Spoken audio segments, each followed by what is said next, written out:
What's up, everybody? I'm here with all my friends from Twitch, and we got a lot to talk about. We're going to condense it all into one video. I know we already have that hour-long Crucible video that was out, and that was just a bunch of gameplay stuff. There's timestamps there, so you can expect timestamps here as well. We got 4 big things to talk about. We got the war changes.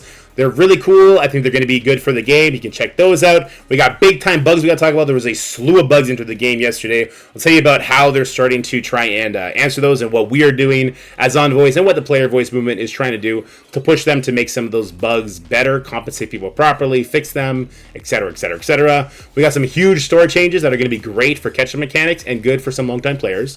And then you guys are going to get to pick the next symbiote who will be on his own team. And you get to start that today. It's really exciting. So make sure you check out this video, check out the timestamps, and let's get into it.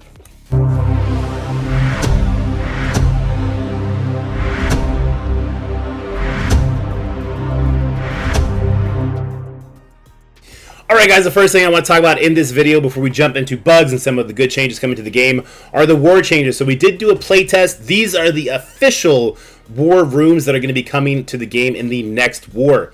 So added to all rooms, 20% primary stats to attacking war-ready allies, an extra 20% to secret defender allies. We already knew that. There's going to be no sort of crazy nowhere buff to a team like Apocalypse. They don't want to have to rework a team like that every single time. Not only will it stretch your resources in building a reworked team every single time they do a new war season, which I'm excited they're going to do war seasons, by the way. I think that's a really good change. But then finding a position for whatever they rework that team to be in the game, whether that be, plug and play, arena, Crucible, war, whatever the case may be. Like, they already have to rework at least Thanos, and to find a position for him that makes sense, that's not overpowering, is a difficult task. Which, by the way, we are not sure if the Black Order team will be reworked in time for the coming war season, but it is indefinitely coming. It's definitely coming. Alright, so let's look at the actual rooms that matter. So we got Cargo Bay, 10% primary stats to all defending war-ready allies, an extra 20% bonus to war-ready mutant allies. This is both offensive and defensive. So Cargo Bay is going to be the main room you want to take out, so that 10% primary stats is huge. Hangar, 15% barrier to defending war-ready allies, an extra 15% bonus to war-ready mutant allies. So this is a very important room now, but it's only adjacent as far as the barrier goes. Actually, I think it's also to... No, it's just adjacent here. This one is global, I believe. Hangar is still the least important. Hangar is still the least important of the global buffs. Medbay, apply 2 regeneration to defending war allies. Mutant allies also gain safeguard. This is global. Only mutants in this room gain the safeguard, though, okay? So, it's not that big a change. Like, the 2 regenerations to defending war allies, when you think about teams like Gamma or Darkhold, you're normally nuking those characters out anyway, or you're getting a heal block on them, whether that be from teams like Undying or teams like A-Force with the Spider-Woman. It's not super impactful. The regens are not making everything kind of like crazy or anything like that. The mutant allies also spawning with Safeguard. This kind of brings Unlimited into that CC type level. Now, Rogue doesn't have the smart targeting on her special or anything like that, but it is definitely adding value to your mutant characters. I fought an entire team buffed by this room. I fought an entire roster buffed by this room. I felt no difference in the matchups. As long as you're using the proper counters, like your Weapon X still beats Unlimited. Your Weapon X still beats Death Seed. Your New Warriors, not your New Warriors, your A-Force still beats both of those teams. Your Eternals still beats both of those teams as long as you have the speed advantage. It wasn't the end of the world. It didn't make it more difficult, for sure. You had to be careful. Maybe you had to bring in an additional character to it, but it wasn't the end of the world.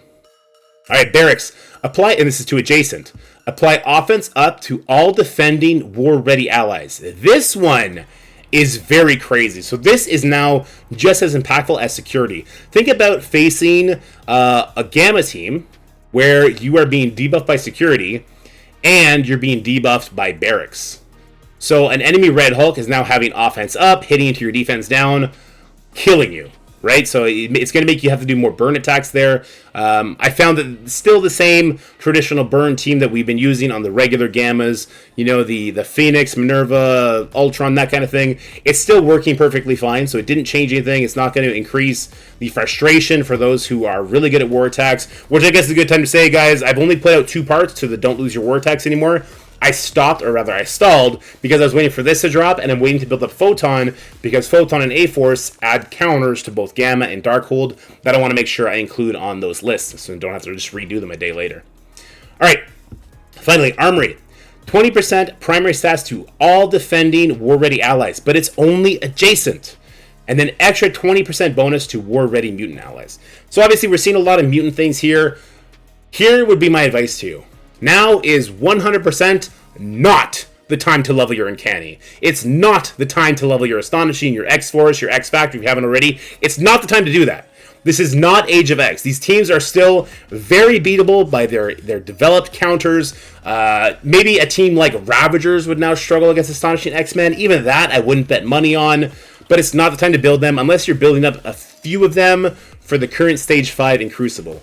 So there's nothing crazy happening in war. And we're keeping our 10 attacks. Okay, so they listened to us, they heard us. I know this is kind of old news, but we're not getting the stupid 6-4 thing. We're getting the 10 attacks. They're going to adjust the way they do events to not mess with that, and it should be better now. So I'm very excited. They definitely heard our voices there, probably from the player's voice, playing a huge factor in there too, and probably yours truly, and you guys truly too, just speaking up on Reddit and everywhere else. So these are going to be the war changes. I'm excited for this. I'm happy that Black Order is not going to be the juggernaut team they are anymore, and I'm also happy that we're going to be getting a reworked Thanos, Black Order, whatever characters they decide to rework for that. So yeah, great news coming from war. Let's get on over now and talk about bugs and some cool things coming to the game. This is going to be a long video. Make sure you check out the timestamps. What's up, everybody? So the game is on fire! Oh my god, run away if it's on fire. Okay, but there are a lot of issues. I want to give you a brief description of everything that's happening, the actions I know they're currently taking. I think there's some cool things that I didn't actually get to talk about yet in this sort of a newsy-ish video, so I'm going to go ahead and do that. We're going to look at the blog from last Friday, and then we're going to end this video by talking about something cool that you can be a part of. Basically, you're going to decide the course of one of the new teams coming to the game, which is really cool. And I have some very strong opinions about it that I want to share with you and try and skew your opinions and your decisions. Also, we are currently being sponsored on stream by Mobile Legends Adventure for everybody that downloads the game and goes to Chapter 2, Level 5. It really helps the channel, so if you wouldn't mind doing that by downloading using the link in the comment section below, that'd be super helpful, and I'd appreciate it very much. But if you don't want to do that, then don't do that. Let's talk about Marvel Strike Force. So there's a lot of issues currently going on. One already was fixed. So there was a war issue with the current event. I believe it's the Variant Hunt event, if I'm not mistaken. Nope, it's definitely not the Variant Hunt event. It's this event, the Lamentus that me and Sky just did a video on. It's already been fixed, so the problem was, and it was only for Zone 4, the event was going to end.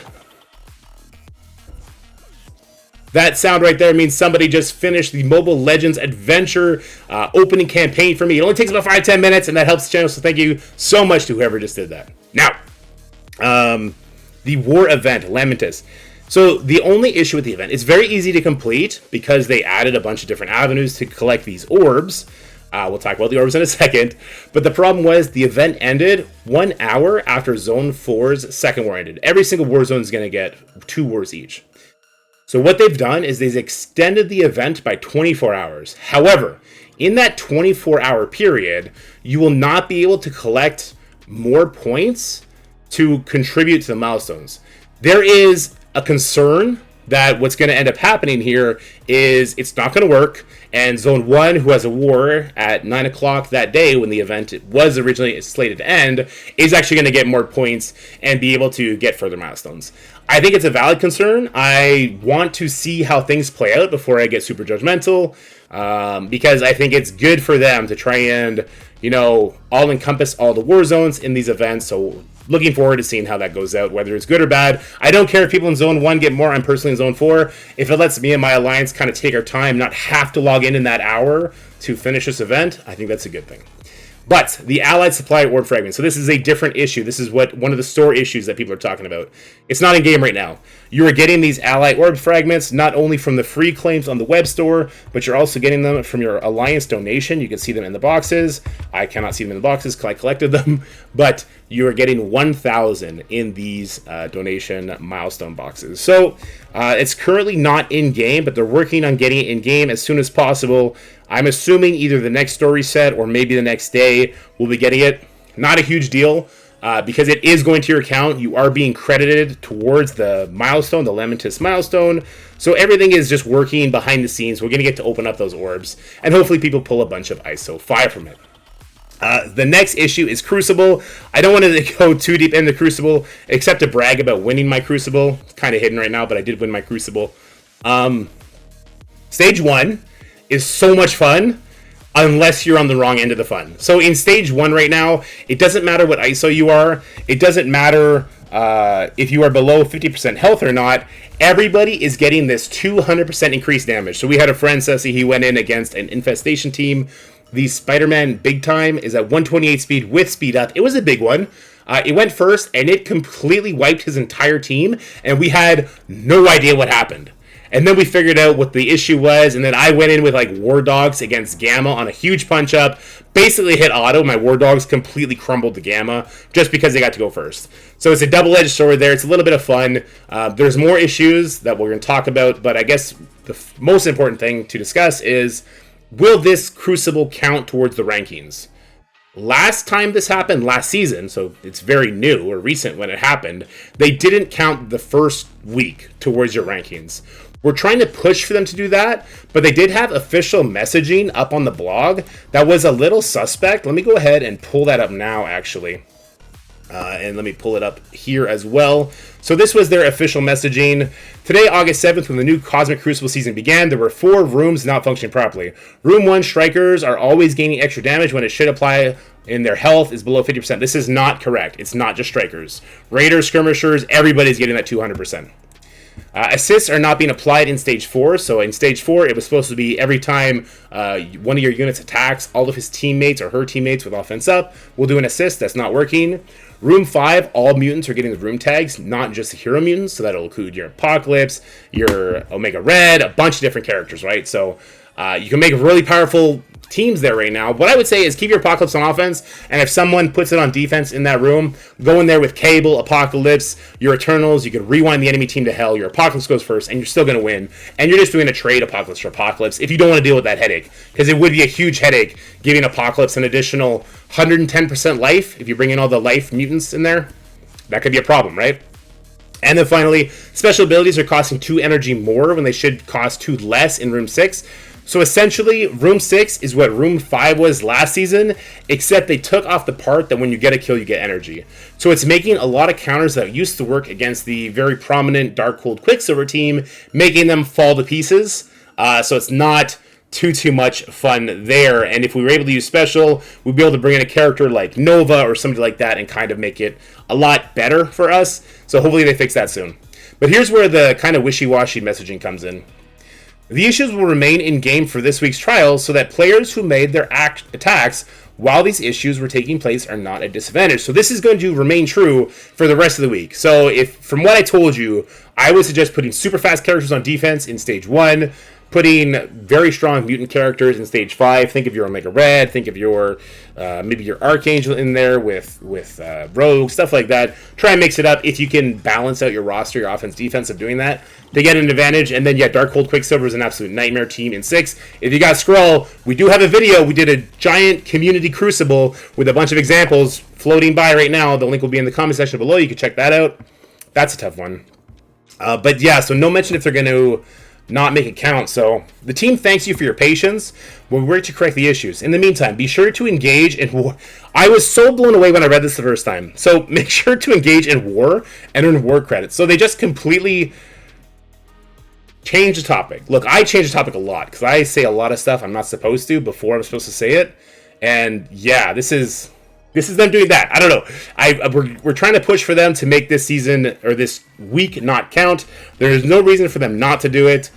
So yeah, it just doesn't make much sense. All right, other issues. The login issues. Oh my god. Let me show you the login issue. Because I've had multiple accounts in my time playing Marvel Strike Force. So if I were to close my game right now and then reopen it, it's going to not put me on the raid account. It'll put me on my first original account I ever had in the game. And this is true for everyone across the board. So if you have an alt account, like I have an alt account, if you've been covering for somebody who's on vacation or something, it's going to kick you out if it's a Facebook login. Now, they're aware of this issue. They're working to fix it, but they've been aware of it for a few days. So you see this is not the right account. So I go back to my Facebook account and I got to log in. And now I'll be on the right account. But I have to do that every single time the game closes. People like Juicy, a very prominent content creator from Marvel Strike Force, he's got an alt account where he likes to do testing with smaller teams. And every single time he's got to switch over his Facebook and go from there. And it's just becoming a hassle. It's making a lot of people kind of want to stop playing the game. It's that severe. So hopefully they get that fixed really soon because it's causing a lot of issues. That, I think, is going to be the hardest one for them to fix. Then, arguably, the biggest issue is around this auto raid launcher that was just released to the game. This is a problem. Yeah, so this is a big problem because of what it's doing. It is launching a raid. So here's the thing. If you have enough tickets to launch a raid and you were not already in a raid when this was implemented into the game, it's launching a raid for you, but that raid only lasts either an hour or 4 hours.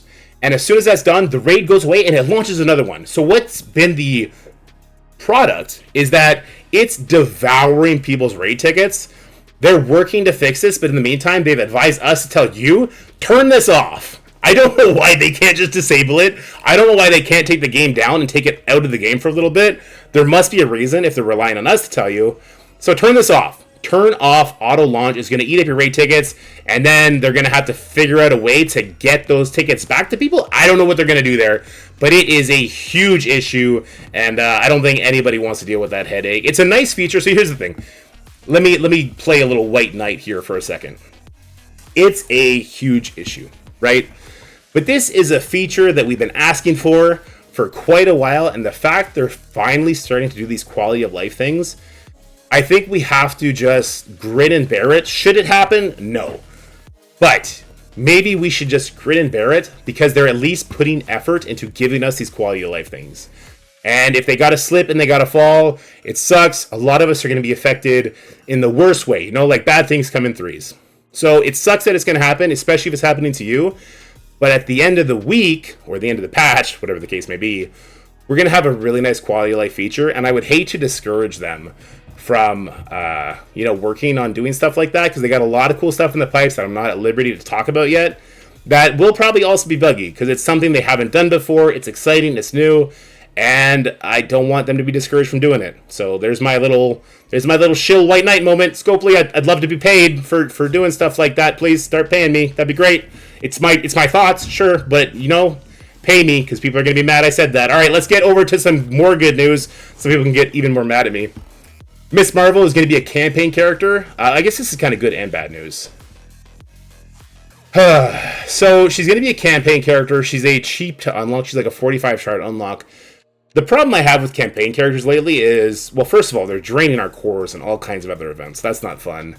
And then if it's the same kind of shards we got for Cosmo, yikes. They're the worst type of campaigns ever. Like, campaigns used to be the best. They're arguably the worst under this new system that they've been doing for campaigns, so hopefully it's not that. What I will say is Miss Marvel is going to be a very, very impactful character on this team. She is the anti-Awakened Apocalypse, right? But what I also would say is that 3 stars, she was doing her job. She was surviving a 7 red star Awakened Apocalypse's ultimate, and then eating the empowered attack, but she would die to the empowered attack, as she should. But then the rest of the team would take over the match from there and then win. So you don't need her super high for her to do her job, but when she is high, she's very impactful. So try and get as many free-to-play shards on Miss Marvel as you can would be my suggestion. We got this week's events. Now, there's a lot of issues. We already talked about the Laminates one, the Asgard. I believe this is, I don't even know what this one is. Oh, this is a Blitz event. So if you like Blitz, you're going to be perfectly fine. Look out for a video coming from me and Scotty tomorrow when this event goes live. Because they shift around where we get points for every event, including the free claim milestones, we're doing them when the event goes live. We're no longer trying to get ahead of the ball here. Time and space. This is just a rumble, so do your rumble, get your time pads. Symbiote, shield medic, no wait, symbiote, aim security. Okay, Symbiotic This Way Comes starting on August 8th, which is today. Players will have an opportunity. No, we're going to read this later. Sorry, we're going to read that later. We'll end with that. Economy and store improvements. We're making the following changes and additions to the Blitz and Raid supply store. So we've been asking this for a very, very long time. So the Blitz store is getting a very minor change. So we're going to be getting augmented basic catalyst parts put in the store for 15,000 Blitz credits. So this is for people that have like 2 million Blitz credits and don't know what to do with them. 50 augmented basic catalyst parts is not a meaningful amount for that price. So this is just for people that have a huge hoard. Raid supplies. This is where I think the changes are really cool, especially right here. Now, if you are a in the weeds player and you've been playing for a very long time, this will mean nothing to you, but as a content creator and somebody who wants to see the the community grow, I really like this. So they're reducing the per unit cost of orange, purple, and blue gear. The average reduction on blue gear is 85%. So blue gear tiers, people should be flying through those now. 54 in purple, same thing. That should have the effect of people flying through and sitting waiting for gear tier 13. And then orange was jumped up by 15%. I don't agree with this. Now that we're at gear tier 18, I feel like the average gear tier for people should be 14. Like everybody should be able to bring up every single new character to gear tier 14 before the next new character comes out. I don't think that's a crazy thing that makes them usable. It doesn't make them godly. There's 4 more gear tiers after that, let alone 20 more levels, which equates to, I think, 15 million gold. Not to mention the training materials, the T4s, all of that. So I do think orange is still in a story state and needs to be bumped up more. But they're also increasing the items sold per slot, so not only is it going to be cheaper, but you're going to be getting bigger stacks. So again, this will just help you get through it faster and faster and faster. And then this is kind of cool too. They've reduced the cost of the current raid orbs. So blue reduced to 250, purple reduced to 600, orange reduced to 1,000, which means, you know, the old argument of should I wait and buy specific pieces or should I just get mass orb openings to get a bunch of gear across the board comes into play, because if the drop here is only 15%, but the drop here is that a 75% drop or something like that? I think it is. My math is horrible on the spot. Then I would almost say, like, hey, just mass open orange orbs and get what you get. But we'll see what kind of numbers come with those raid costs. And there's the Elite Orange Orb now available for 4,000 raid credits. Just don't get this. Don't buy this. The Elite Orange Orb is really only good for the uniques, but now that there is a permanent spot for the uniques in the raid store, this is a horrible value. Don't get these. They've added Gear Tier 14 and 15 mini uniques to the Orange Elite Orb. Cool. They've added 6 new slots to the raid supply store containing Teal Catalyst and Origin Gear. So 10 Teal Catalyst is going to be 12,000. 10 Teal Stat Catalyst, that'll be like your Focus, your Resist, all that, is 10,000. And 10 times Teal Origin Gear is 14,000 raid credits. So these costs are absolutely insane. There's a reason for it, and I think we should talk about it and talk about what they should do, but would have to be a brave move from them.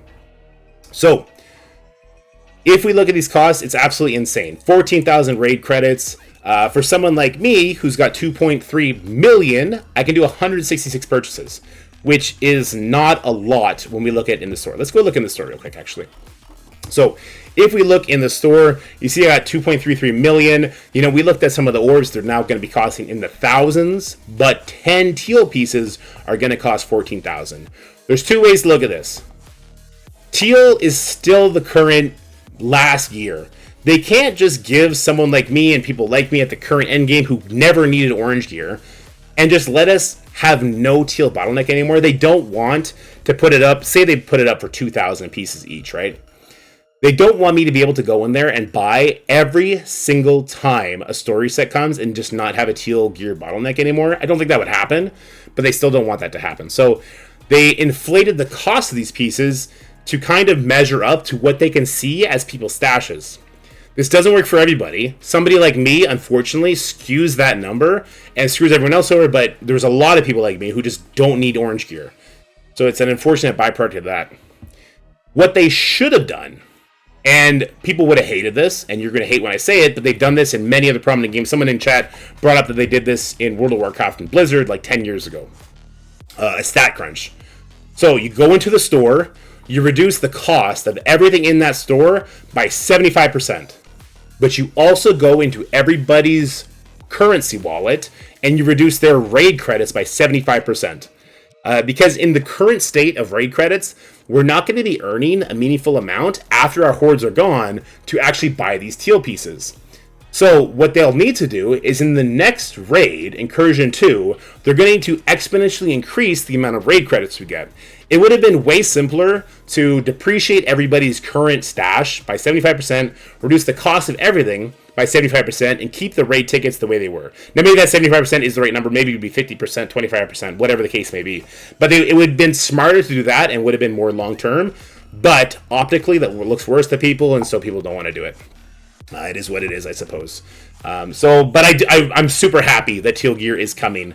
I'm definitely going to be buying Catalyst every single time, just like Lightning Mistonk said. I'm definitely going to be buying the Origin pieces. I need so much Mystic and Bio Gear to catch up on characters, so I am actually very excited for this change. I think it's a huge, good swing in the economy. And guys, I'd like to give a big shout out to the Players' Voice movement.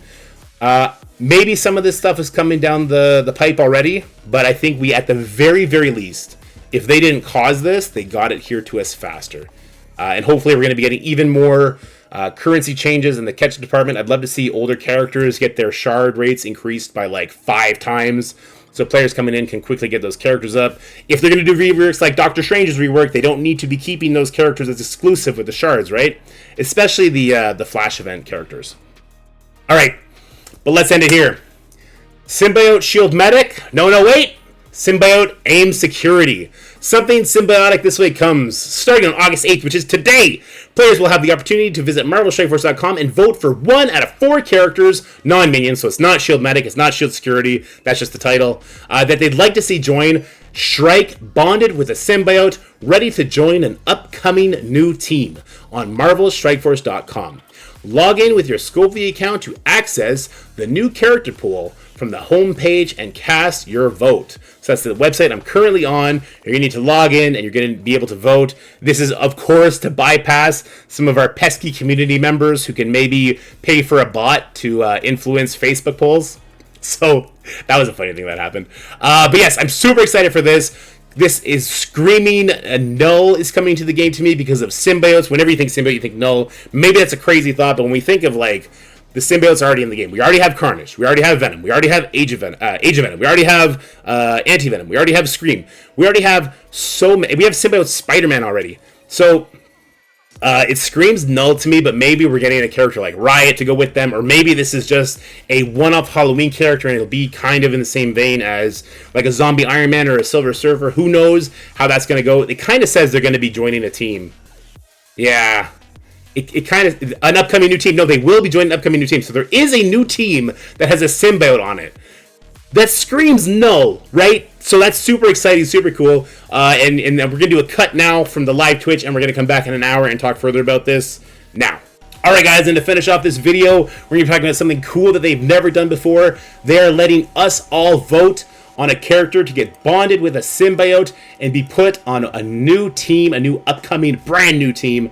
This is not going to be a reread character. Okay, so your 4 options are Groot, Kestrel, Silver Surfer, and Thanos. Now, regardless of what character you pick, if you pick Groot, if you pick Kestrel, Silver Surfer, or Thanos, no matter what, the character is going to be bio. It's not a rework character, it's a brand new character that will be bio, they will be put on a new team. In order to vote on these characters, which by the way, I'll be voting for Silver Surfer because I think he's the most epic, and Kestrel, who the F is Kestrel, as the meme goes. If you want to vote on these characters, you go to MarvelStrikeForce.com, log in with your Scopely ID to access the new character pool from the homepage and cast your vote. Let me show you what that looks like right now. So this is the homepage. You got to be logged in as I am. A new character pool. Vote now. You actually get a little reward for doing it.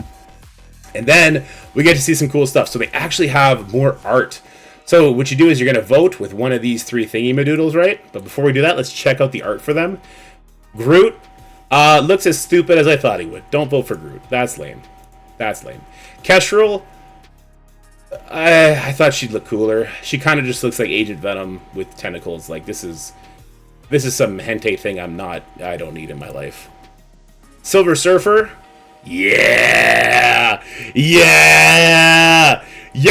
look at this weapon. He's gonna have a spear. He's gonna be spearing people. And look at his board. And look how cool he looks. Yeah, Silver Surfer is the most epic looking so far too. And then let's check out Thanos. Alright, this is tough. Thanos looks pretty dope. He does. I love the rainbow. I love how it swirls up. So like he's got his infinity gauntlet. Like it's pretty dope. That's a tough one for me. Oh, it's a tough one for me now. I don't know. Thanos is such a cool character too. Oh, wait a minute. Silver Surfer Thanos both look super cool. He's so colorful. The rainbow's dope. He's a bit cartoonish, I guess. I go with Surfer because of the spear. I want to see him throwing that spear through people. Alright, so I'm setting my vote for Silver Surfer. Hope you enjoyed this video. Have a great day. Goodbye!